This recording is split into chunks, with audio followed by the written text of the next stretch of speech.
All right, Manny, I thought we'd take a look at the internet weather for this week. As we typically do, we look at the just sheer volume of scanning, which is the most probe ports chart. So irrespective of how many people are scanning, this is kind of showing you the volume of scan probe attempts. We see a lot of stuff that we see all the time. Telnet, SMB, HTTPS, web. I highlighted this one, port 8089, because that's a kind of unusual port, not something you see all the time. Remote desktop protocol dropped down 2 positions from last week. The 34567, which is also an interesting port, 34567. We're going to take a closer look in the next section. I didn't highlight it here, but in the next one we'll take a look at it. SSH, port 22, another remote access type of service. And then 1433 TCP, which is Microsoft SQL Server.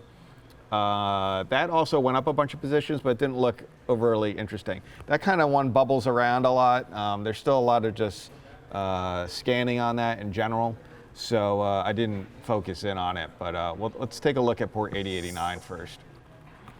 So this one, when we look at, this is a 1-year chart, and you can see like way back last year, really there was very little scanning. And then we started to see some of these researchers that we know about, like Shodan and Census and some of these other groups.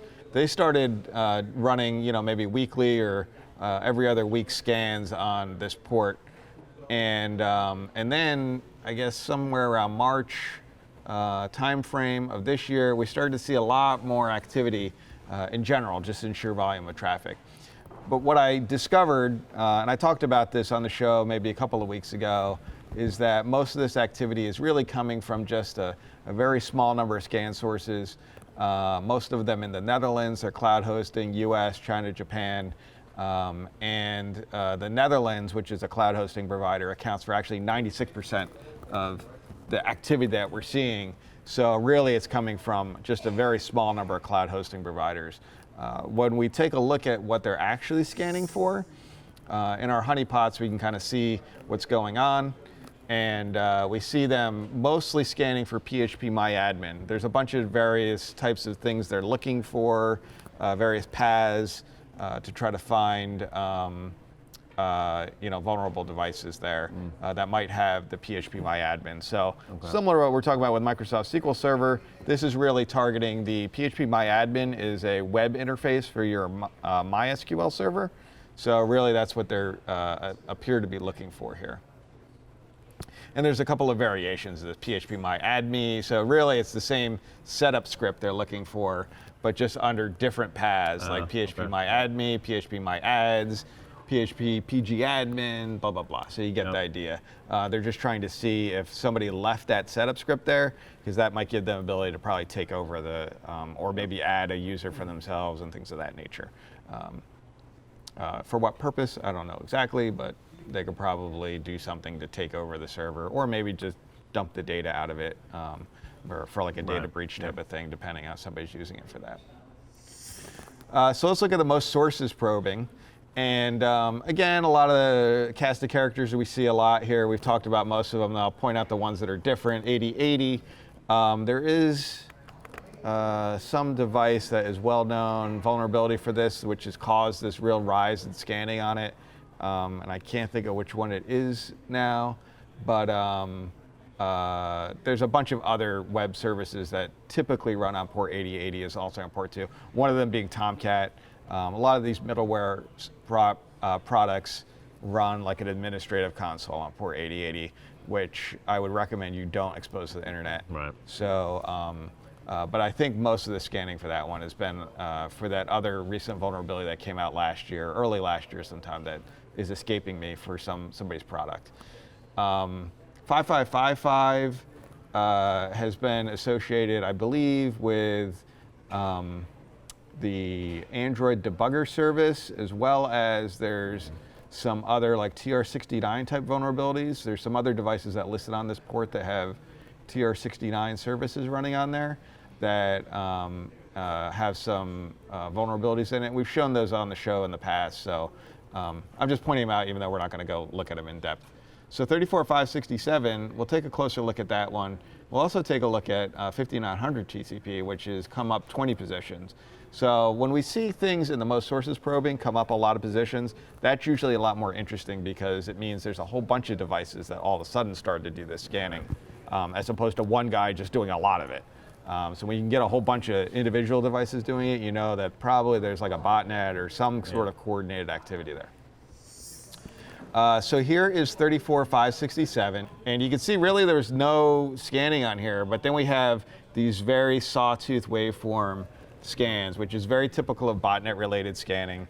We've talked about it in the past. A lot of times when a botnet issues a command to a bunch of bots that are waiting to engage in some scanning, you got a bunch of them that can scan really quickly because they got really good bandwidth, or good horsepower on the machine. You got a bunch that don't. So the ones that are really fast and have good bandwidth finish earlier, and then the slower ones finish later their scan requests. So you kind of get that sawtooth decay form because of that, the nature of that activity. When we take a look at the actual scanning we see in our honeypot, it looks like this is very much associated with a DVR security camera product. It looks like they're scanning with password guessing attempts on them in order to get in there. And I actually have a chart on it. It's not very clean looking because it's not an HTTP protocol, but you can see that they're coming in here with some they're not encrypted, but some byte patterns, and then a JSON looking request that has a login type with dvripweb, and then they try some various password combinations here. I don't know if there's any logic to that. And then an admin, username of admin. So they're basically doing admin password guessing attempts against this particular version of security camera that listens on this port, which is, we talked about on the show a lot. There's a lot of these types of devices out there that people just plug in to the internet and then expose them to the internet. I would say security cameras specifically are exposed to the internet more often than not because people want them to be. So unlike a lot of other devices you might have on your home network, the security camera, a lot of people intentionally expose them to the internet because they want to be able to maybe check them while they're traveling or away, which is the purpose of having a security camera. You're mostly looking at it when you're not there. We find a lot of those being exposed in this way. So that's what they're looking for here. So if you have one of these types I think there's more than just this dvripweb that lists on this. I think it's one of those, there's a couple of manufacturers that make kind of the base hardware for these things, these security camera devices, and a lot of other vendors kind of, ship their own kind of spin on the base hardware. So it might be more than just one particular product. You should probably look into it in a little more detail if you have a security camera DVR. So the last one we have here is port 5900 TCP VNC, which has gone up 20 positions from where it had been. You can see there's kind of like a regular noise floor of, a certain number of devices out there scanning, probably in like I guess it's 500 or so scan sources we see peaking. But then, was it a few days ago, maybe 4 or 5 days ago, we started to see this very much increased amount of scanning activity here. Again, kind of a sawtoothy type of waveform as well going on. So I took a closer look at that, and we also went from a noise floor maybe 500 to about 6,000. So that's a pretty significant increase in terms of what's going on there. So there's a couple of things I noticed about this. This is kind of a weird way to look at this maybe, but in terms of sheer scan volume, we're seeing the United States, France, Netherlands, for the most part, contributing most. These are mostly cloud hosting providers in these spaces that are doing whatever scanning.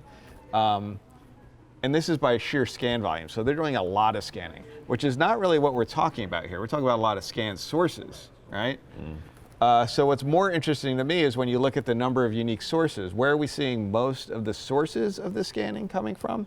And you see other places like Mexico, Guatemala, Peru, Iran, India, Syria, Uzbekistan, all that kind of stuff. And then way down here, you see very small numbers in Netherlands, France, United States, there's probably a bit more, just because we have really good visibility there. So what that's saying is that it's really just a small number of hosts doing a lot of this scanning, But for whatever reason, very recently, within the past 4 to 8 days, we've got a lot more distinct sources in different countries doing this scanning.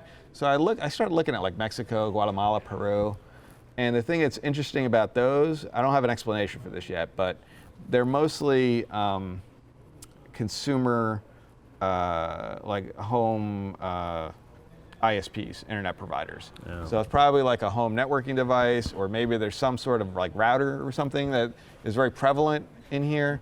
In like Guatemala, notably, it was one ISP that people would use to get their home connected to the internet. Okay. And so it's kind of interesting. There might be something going on where somebody found some vulnerability in something that is commonly used in these parts of the world, equipment-wise, that they were able to compromise. It wasn't immediately obvious to me, kind of poking and looking at them, what that might be, but that kind of lends me to think that this botnet is composed of something that is used more prevalently in these parts of the world, hardware-wise. Right. Especially since it's coming over consumer ISPs as opposed to like cloud hosting providers that we see, in the volumetric ranges here, where you've got, before in Mexico, Guatemala, Peru, prior to that 4 to 8 days ago, we didn't really have anything here. Yep. And all of a sudden it went up to 1,500, 1,000 sources scanning on there. So that's kind of unusual for that to crop up suddenly like that. Anyway, so maybe we'll find more information on that as things go. But I thought that was a little interesting. VNC, port 5900, it's an important one to keep an eye on, especially if you use it, because it's a lot like remote desktop protocol. Gives you basically full GUI access to a target device, and it's got a little less security around it, I would say, generally speaking, than remote desktop protocol does. It's not always encrypted, a little bit more easily brute force password guessed in a lot of cases. So sometimes people just leave them without a password accidentally. So I'd be very careful with your VNC deployments, especially given the fact that it looks like there's some people looking for stuff here.